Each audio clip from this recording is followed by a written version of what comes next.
Alright, here we are, June 7th, 2022, walking up to Clingman's Dome, about a half mile from the parking lot. The trail starts there, Mountains to Sea Trail starts there.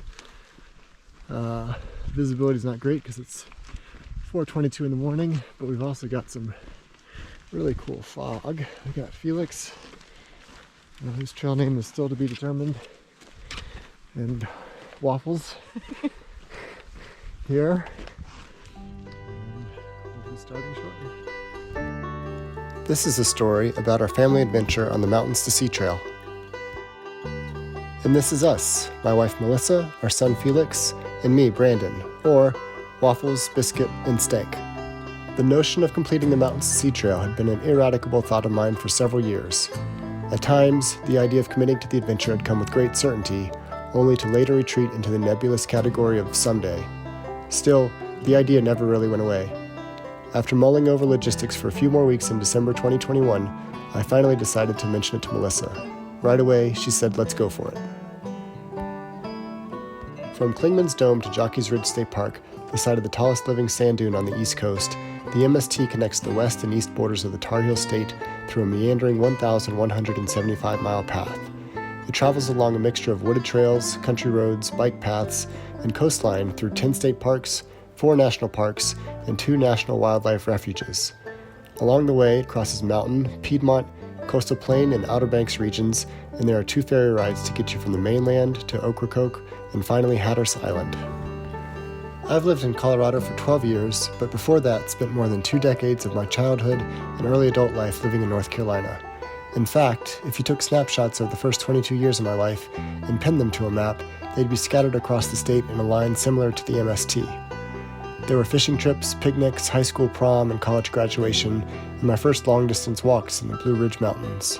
Soccer tournaments and discovering a love for the outdoors happened in the Piedmont, and beach trips and family reunions on the coast where my grandparents owned the Sea Witch, a beach house that was sold years ago but still stands to this day.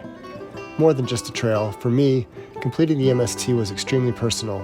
It would be like through hiking down the memory lane of my life. We set out to complete the trail in the supported fastest known time. I would run and hike the entire distance while Melissa had the more difficult task of crewing. This meant managing the daily logistics like lodging, laundry, and meeting me multiple times throughout the day for clothing, food, and water resupplies, all while caring for our 11-month-old son. While we set out to finish the trail quickly and efficiently, more important than the time it would take to complete the trail would be how we would complete the trail, as a family.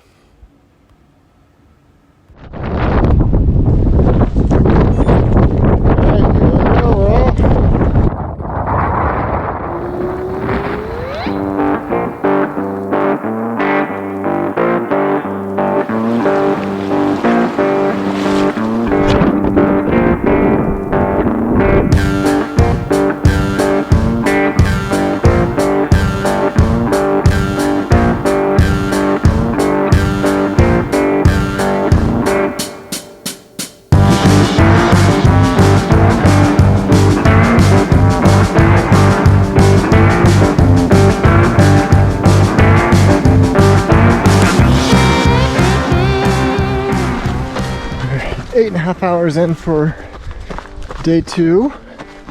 Melissa just intercepted me and said there's about 2 miles to go to the car. And she found Pearl, this dog that was following her, and she passed it off to me. Apparently Pearl is chewed through her collar. She's got a tracking tag, so she's done it before. She's gonna maybe end up at Jockey's Ridge if she keeps following me.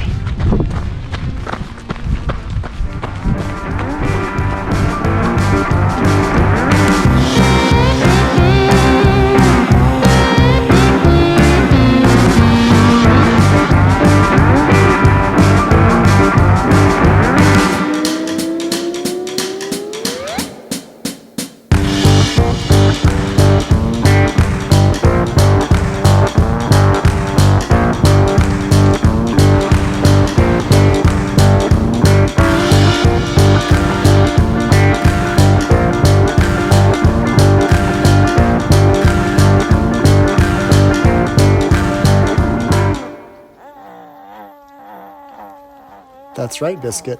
It rained fairly consistently for the first day and a half, which made the forest incredibly vibrant. It also brought out elk, red newts, turkeys, slugs, and deer. Only fools rush in. The third day was particularly sentimental. Melissa and I celebrated our second wedding anniversary, and as I sang our song to her on the steps of the Pisgah Inn, I reflected on how lucky I was to have her support for this adventure.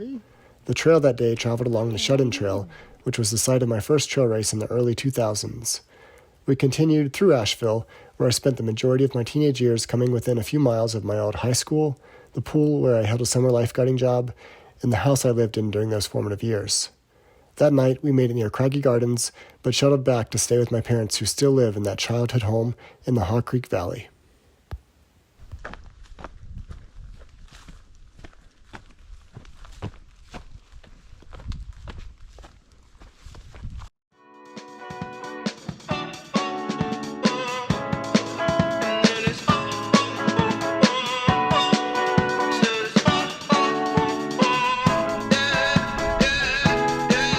No. Pretty Caroline, oh, oh, oh, oh, stone cold stunner. She was a winner, started working at the dine. Oh, oh, oh, oh, searches of her mind to count your blessings, cause it's telling fair. Put you down and leave you there, don't make them scared. Yeah, it's the ugly truth, how they coming for you. Yeah, yeah, no. Don't you think you're better off where the neighbors don't stare? Maybe you're wanted, looking good for the movie screens, living in make-believe, hoping your wishes get granted. I know you never giving up unless it's real. A slippery slope, it's not enough to please. My first rattlesnake encounter. I nearly stepped on him, and thankfully he chose not to bite, but moved into the grass, and that's him.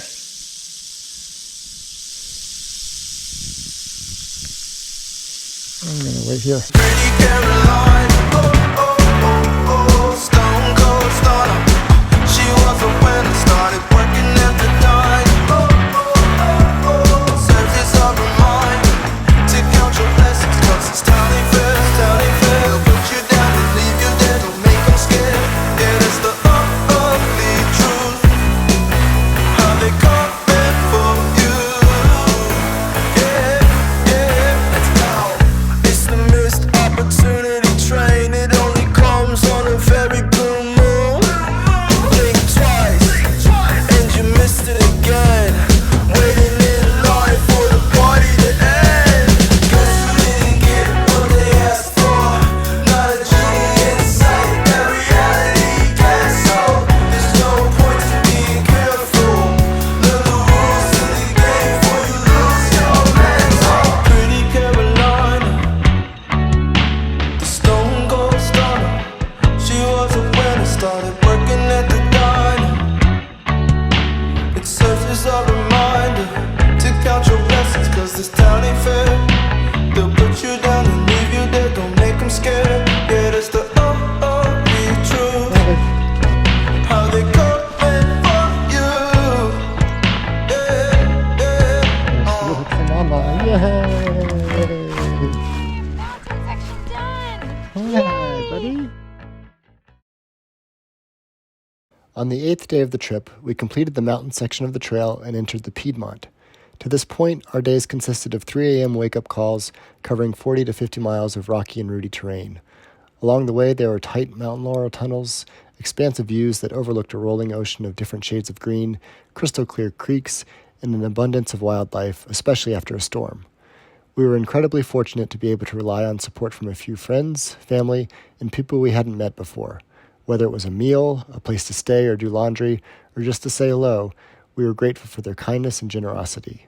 Ahead of us awaited more road travel and heat than we had encountered in the mountains, and while this would bring about its own challenges, we expected the miles to come just a little bit quicker. In the Piedmont section, we continued over rolling hills through the heartland of North Carolina. From Elkin to Raleigh, the trail took us through Pilot Mountain and Hanging Rock State Parks and over the Sorrowtown Mountains.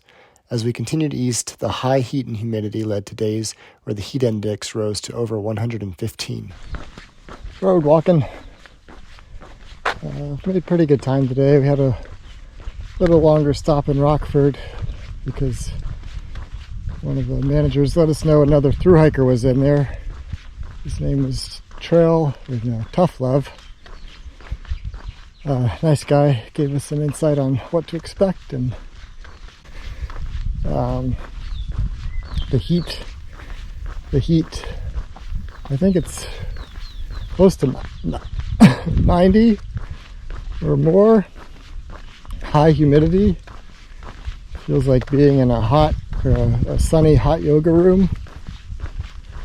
So I was running pretty well early, but these middle hours from about 10 to 4, kind of really got to keep things in check. For a while, I would run to the shady spots and walk the shady spots, but now around noon, there are not many shady spots. So I'm doing a lot more walking, even though I feel like I could run at a different time of day. But it'll cool down eventually and we'll be able to run again.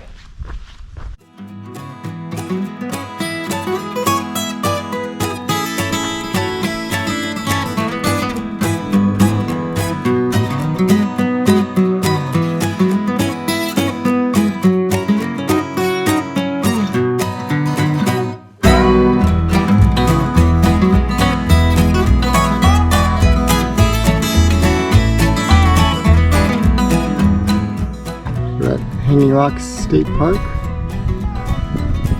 This is Crewin Visitor Center. And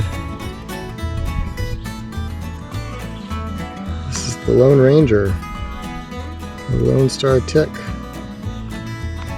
He was right there for an hour or so, maybe. And we use this to get them off. The lady in the visitor center assured us that they had to be attached for 24 hours, but this is the one that gives some people with a meat allergy. But he wasn't on for too long, so we're going to save him in case anything weird happens, but hopefully we're okay.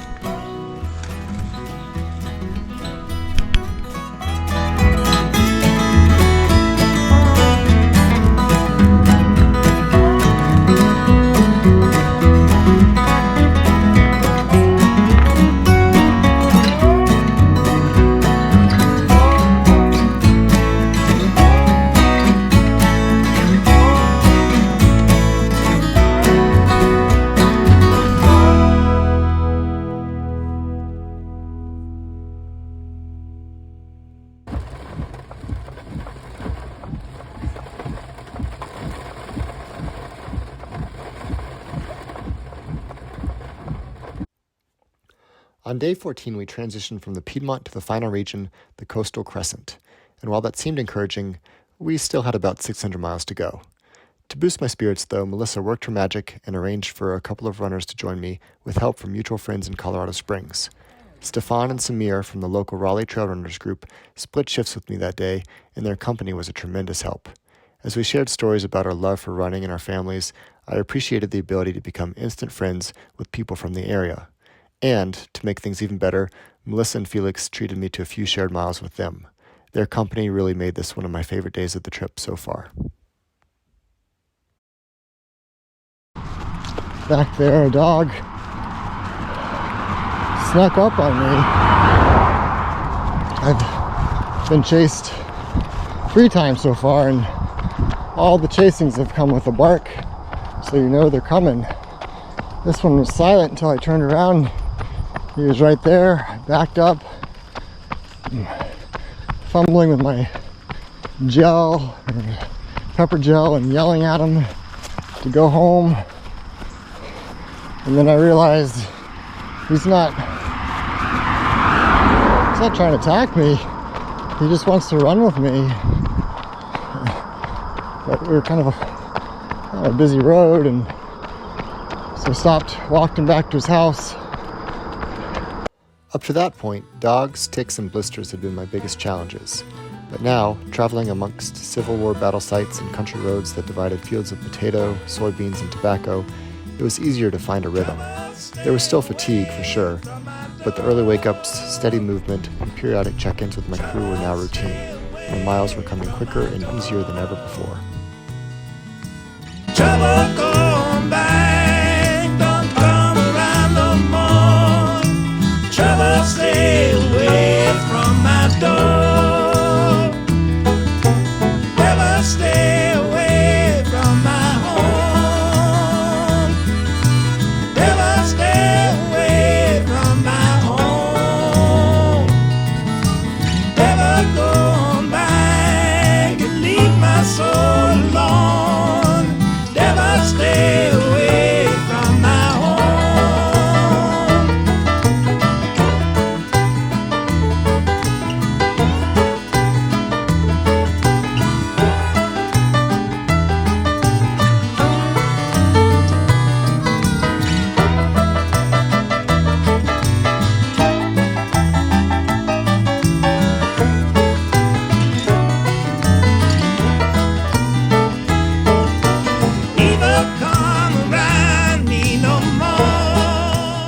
On the 16th day, Melissa coordinated with Trail Angels Gary and Eva Brock from the Beaver Dam Fire Department.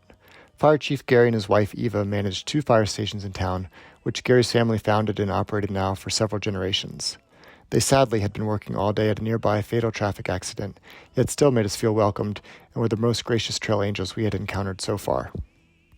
For dinner, they served us burgers with the best tasting Sprite on the rocks, and we were entertained by the story of how they met, as high schoolers who also drove the bus route and would race each other on the way to school. That evening, Gary's brother Joe even stopped by and offered us a bottle of his homemade wine and blueberries. After dinner, the Brocks put us up in a space within the fire station, with the only stipulation being that if the alarm went off and they were called to serve, that we not move so we didn't get in their way. Having lived a nomadic lifestyle for many days now, and being in one of the most remote parts of the trail, our stop at the Beaver Dam Fire Station was truly an oasis of hospitality.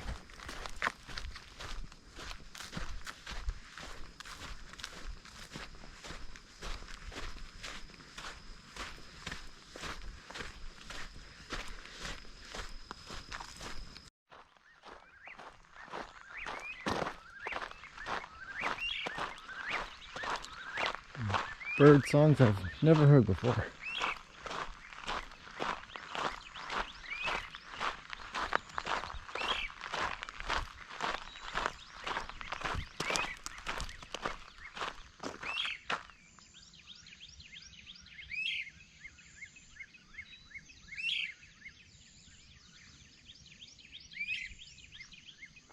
While the MST has about 500 miles of road travel, it's not the pavement itself but the traffic that was the greatest concern. Over this final stretch, I'd have to share the trail with cars quite a bit, and so far moving against traffic, wearing front and rear lights, and foregoing headphones had proven successful in maintaining my safety on the pavement. That changed on the 17th morning of the trip, though, which was by far the most difficult part of the journey.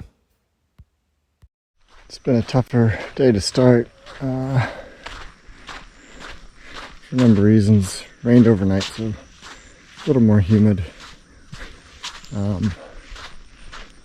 But I think the big factor is I had the worst road encounter of the trip so far. Coming up to a little out and back on a plantation,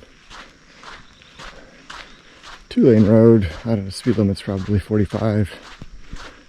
And I'm running against traffic, don't see any cars coming. Here's some cars from behind. And look over my shoulder, and cars coming from behind in the left lane, passing a double yellow line. I'm on the white line, maybe a little bit even to the left of it, and it got really close. And the truck that it was passing was actually Melissa. So pretty scary, unnecessary situation. Immediately after the incident, as the car sped away, I cursed and I screamed in a rage of anger and fear. Having my wife and son nearly witness me being run over by a car, I really questioned going on. Melissa pulled over and we embraced and processed what happened. Out of the thousands of cars that had passed by since we started the trip, there had only been one complete asshole. All it would take is one, but the odds, we reasoned, were still low. We would continue taking it one step at a time and with exaggerated care on the roads.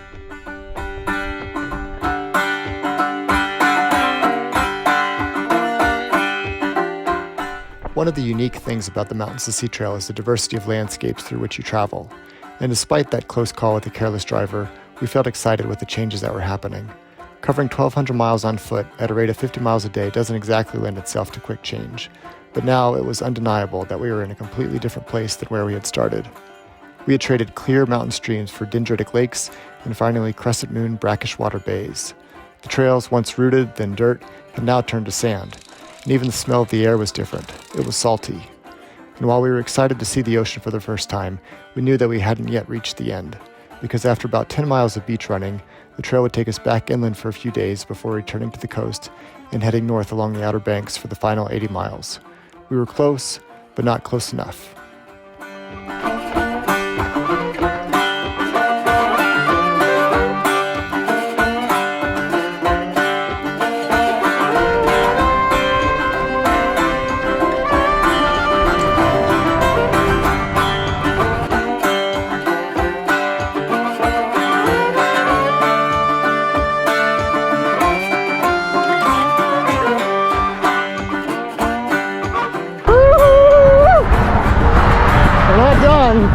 Several more days, but we're getting close.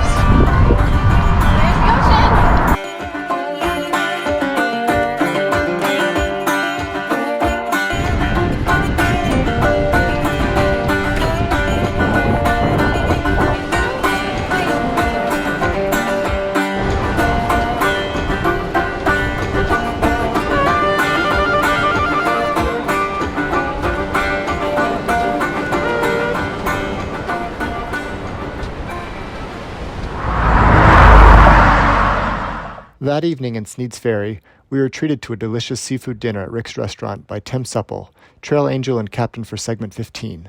We were joined by an entourage of other locals, including Jim, an oyster farmer who proudly lifted his shirt to display a deep purple bruise, the product of a run-in with a hungry dolphin earlier in the day. Tim kindly arranged for us to stay with his friends Robin and Jerry, who had a beautiful house on the water, and once again, the hospitality of strangers was on full display and proving to be a hallmark of this trip.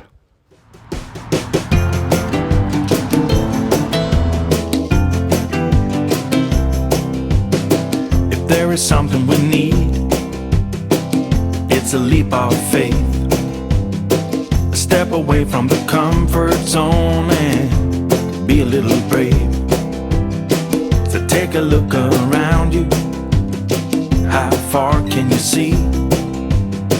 How far do you think you can run, standing on your knees?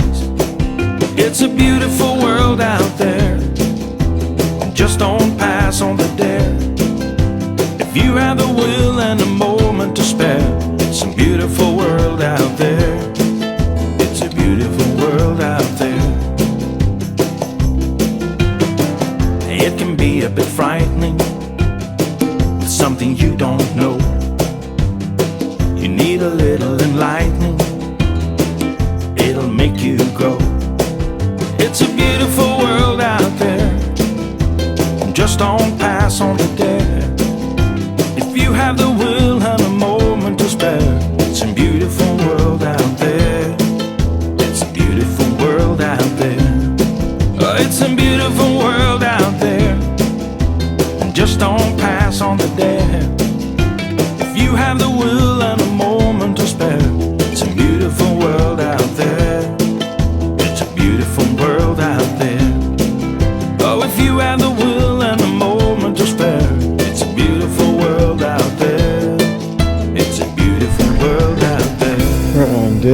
23. Made it to Davis yesterday evening and then decided to stop at about 43 miles. Melissa found a campground on Cedar Island, and for the past few days start off pretty slow, and then I get 10 to 15 miles of decent running, and then my left quad has just kind of tightened up a lot and slowed me down a bit. But usually by the next day I can do about the same routine. So we got an early start. We've got 20 miles to get to the end of Cedar Island to the ferries, and if I could push a little bit we could potentially make 8, but if not we make the 10. Then I think we have 16 miles on Ocracoke, and then Hatteras, and less than 70 from there. Had a rough night with mosquitoes that helped prevent us from sleeping in. We ate dinner outside and everything was fine. Going to bed, we found a couple of mosquitoes in the tent and took care of them. Thought everything was handled and thought things were sealed. We looked at all the zippers and couldn't find where they were getting in, but they kept coming in, and so didn't get a whole lot of sleep last night. But it's a nice time to do this road. It's not crowded, it's cool temperatures. I'm all lit up, ready to go.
Despite some mechanical issues and delays with our first ferry, we reached the tallest lighthouse in the country, the Cape Hatteras Lighthouse, by sunset.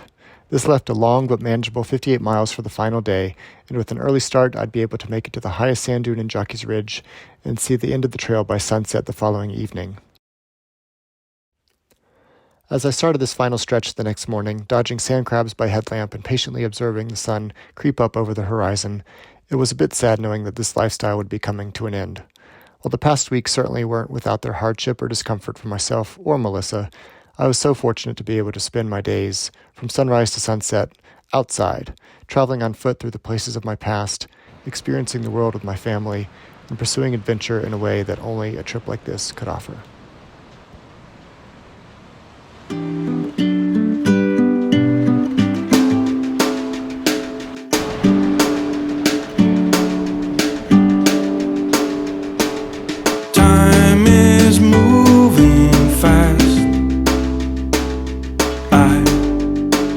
Moving slow,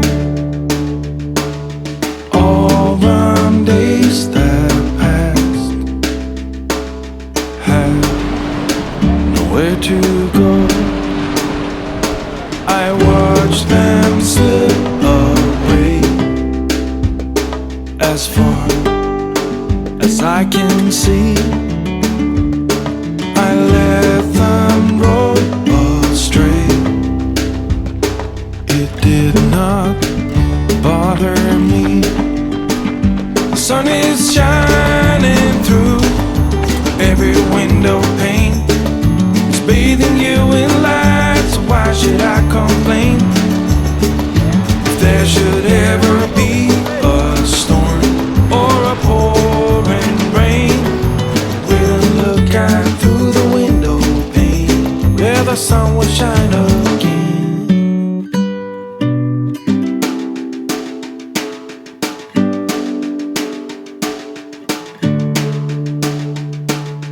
Time is moving still, and you are here with me. A house upon the hill and a little apple tree. The sun is shining. I left the beach for the final time and made my way to the end of the trail at the top of the highest sand dune in Jockey's Ridge State Park. Melissa, Felix, and my parents were there waiting for me, and I reflected on how far we had come. The experience as it was wouldn't have been possible without their presence. And at the top of the dune, I was fulfilled. Full and filled with so much.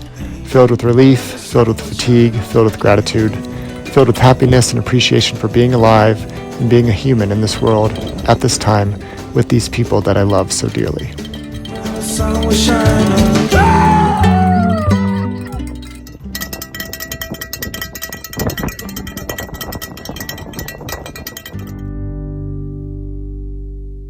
In the months that have passed, I found myself reflecting on the lessons of this Mountains to Sea Trail experience. And my hope is that this home video can be something that Melissa and I can come back to when it feels like we're buried in daily routines and perhaps lose sight a little of the big picture in life. Perhaps it'll even offer Felix some insight one day once he's older. But my takeaway from this journey is this, that now is always the best time to pursue adventure, and if at all possible, take with you the people that you love. Along the way, offer and accept acts of kindness from others, celebrate simple things, and most of all, be open to awe and wonder throughout this precious experience of life.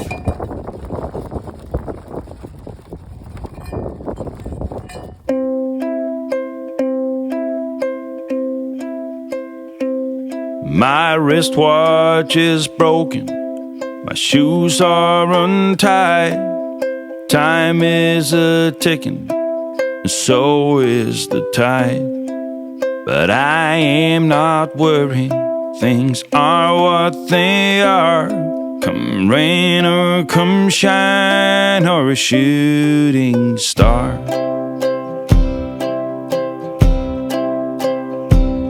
I've been to the south, I've been to the north, east and the west, the middle, of course. I may have been astray, but I've never been lost, never been beat by the road I've crossed. I guess I've been lucky to some degree, for someone who ate all the fruit from the tree. Stars been aligned and my goose hanging high. I'll be okay in the sweet by and by. I was born at morning on the first day of June, 1900 and something and two. My mom was a sweetheart, my father was too. They left me a watch and an old pair of shoes. I guess I've been lucky to some degree, for someone who ate all the fruit from the tree. Stars been aligned and my goose hanging high. I'll be okay